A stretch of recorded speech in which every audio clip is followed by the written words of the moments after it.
Israel Iran से दो हाथ करने को तैयार है और आशंका जताई जा रही है कि दोनों देशों में से कोई भी किसी भी वक्त किसी पर हमला कर सकता है।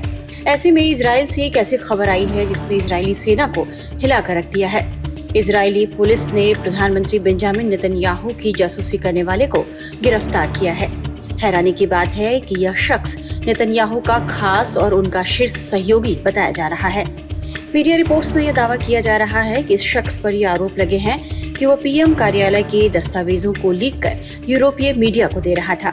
इजरायली पुलिस ने इस मामले में 5 लोगों को गिरफ्तार किया है और सुरक्षा कारणों से उनके नाम गुप्त रखे गए हैं। मीडिया रिपोर्ट्स के मुताबिक दस्तावेजों में ऐसा दावा किया गया है कि हमास मिस्र की सीमा पार करके गाजा से बंधकों की तस्करी की योजना बना रहा है और नेतन्याहू पर बंधकों की रिहाई और युद्ध विराम समझौते के लिए दबाव डाल रहा है। हालांकि इजराइल में विपक्षी नेताओं का आरोप है कि यह खुफिया जानकारी फर्जी थी और गाजा में युद्ध विराम और बंधक समझौते को विफल करने की यह चाल है। दूसरी तरफ नेतन्याहू के प्रवक्ता ने इस बात से इनकार किया है कि प्रधानमंत्री कार्यालय से कोई जानकारी लीक हुई है। प्रवक्ता ने कहा कि संबंधित व्यक्ति ने कभी भी सुरक्षा संबंधी चर्चाओं में हिस्सा नहीं लिया था। पीएमओ ने इस संभावना से भी इनकार किया है कि दस्तावेज लीक होने से गाजा में बंधकों की रिहाई के लिए हमास के साथ वार्ता प्रभावित होगी। इस बीच इजरायली खुफिया एजेंसी शिन बेट के पूर्व वरिष्ठ अधिकारी मीचा कोबी ने खुलासा किया है। उन्होंने कहा कि हमास को यह नहीं पता कि गाजा पट्टी में बंधक कहां हैं। मीचा कोबी ने इजरायली जेल में हमास सरगना याहिया सिनवार से पूछताछ की थी। उन्हें हमास से जुड़े मामलों का विशेषज्ञ माना जाता है।